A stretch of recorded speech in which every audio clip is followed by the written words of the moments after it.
Did Sherlock Holmes get his most famous case wrong? That is the question that is asked in this book. Sherlock Holmes was wrong by Pierre Bayard.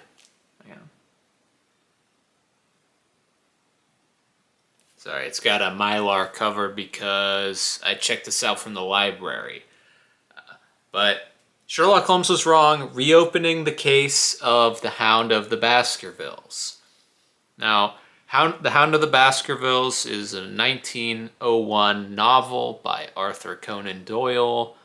It is probably the most well-loved Sherlock Holmes story and novel. There were 4 novels and 56 short stories written by Arthur Conan Doyle. And if the general audience of Sherlock Holmes had to pick one novel or one story, Hound of the Baskervilles would be up there for the consensus favorite. But in this book, Pierre Bayard, I don't know, he's French. Here you go. He's a professor, or he was a professor at the University of Paris VIII, or Paris 8. He's also a psychoanalyst. But he goes through the entire plot of The Hound of the Baskervilles, and he basically says that what Sherlock Holmes observed and deduced was not correct. He didn't start with the right premises, and therefore he did not actually solve the case. Ergo, the villain is still out on the loose. So that's one part of this book. The other part, Bayard goes into more abstract literary theory. He goes kind of into depth on, can characters exist outside of, like, in their world, outside of the realm of their novel or whatever they're written about by the author? Can the character inhabit real life, like in the imagination of readers, in the imagination of the author? Can they cross back and forth? Things like that. He also talks about this thing he created called detective criticism, where as a skeptical reader, Bayard, when he's reading detective novels, tries to intervene in the plot and actually solve the thing, because he believes that many detective novels or detective novelists didn't actually get their mysteries right, which is really pretentious, of course, and a lot of reviews I've read have considered that Bayard kind of drips with snobbery throughout this, and yeah, he kind of does.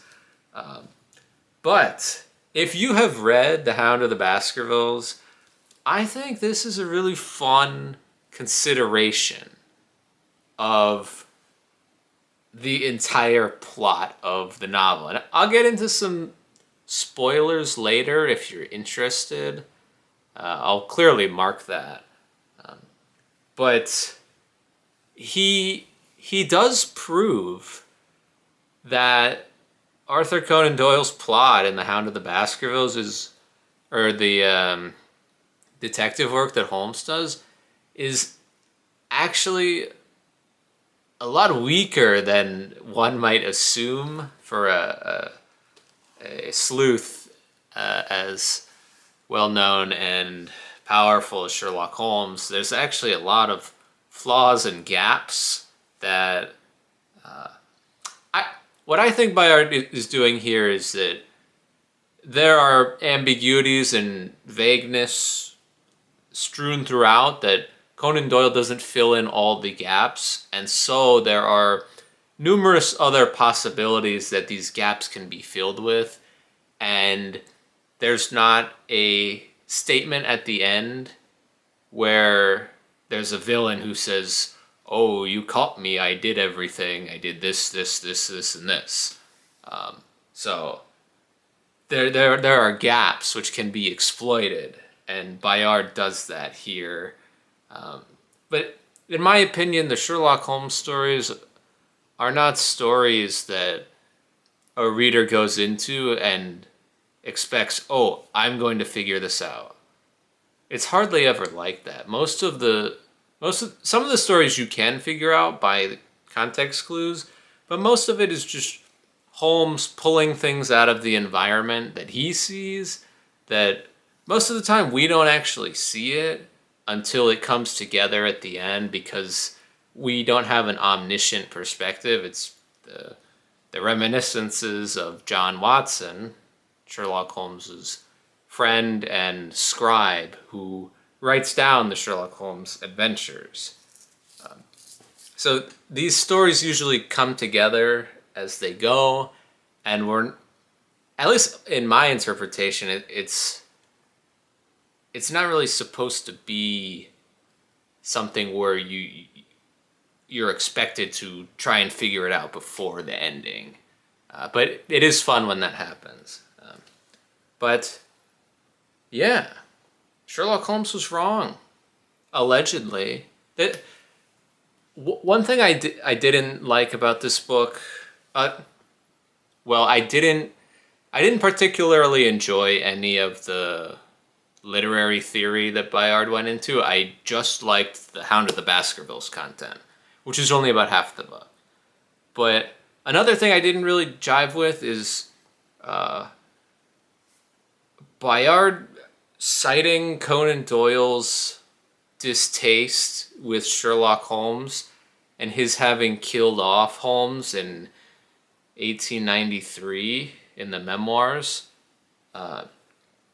He attributes all sorts of like subconscious malice to Conan Doyle's resurrection of Holmes in Hound of the Baskervilles. Not resurrecting him, resurrecting the character in general, because it was 8 years after Holmes had been killed off that Hound of the Baskervilles had been written, and the novel Hound of the Baskervilles takes place prior to the canon Holmes death. So it's not even truly a resurrection, but Bayard really took a lot from why Arthur Conan Doyle didn't like Sherlock Holmes, and how that subconscious dislike made him make Sherlock Holmes stupider and seem more evil in the Hound of the Baskervilles. So I didn't think there was a lot of truth to that one, but maybe I was missing some of Bayard's logic. So yeah, that's that. A really interesting book. I think I first saw this in one of Steve Donahue's videos. And no, a couple of them actually. He mentioned maybe a bookshelf tour and a hedgehog recommendation or something.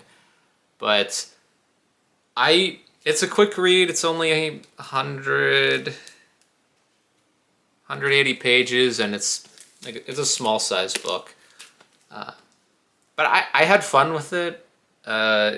It was a nice thought exercise of fun criticism, and if you have read Hound of the Baskervilles and you liked it and you just want to get some more Hound content, or you didn't really like it and you kind of want to expose the book as a fraud, you should check this out. And yeah, I will set aside these last 30-60 seconds for light spoilers of what Bayard goes into. So if you haven't read Hound of the Baskervilles, I'm going to put up a little spoiler notice here, but stop watching. Thanks for watching. I'll see you later. But yeah, spoilers now. Bayard, I'm not going to say everything that he goes into, but in his logic, Pierre Bayard exonerates Jack Stapleton, the murderer of the original book, Hound of the Baskervilles. Holmes comes to the conclusion that Stapleton was the killer with his dog, his big dog, and in the end of the book, Stapleton disappears or dies after running into the mire. And what Bayard does is he seeks to exonerate Jack Stapleton, and he accuses Beryl Stapleton, Jack's wife, of being the true murderer. But you'll have to read to find out why he believes this and how he comes to those conclusions. So, yes. Why Sherlock Holmes Was Wrong by Pierre Bayard. Really, really interesting little book. There's a lot of good and a lot of bad in it, but I had fun overall. So, thanks for watching, and see you in the next video.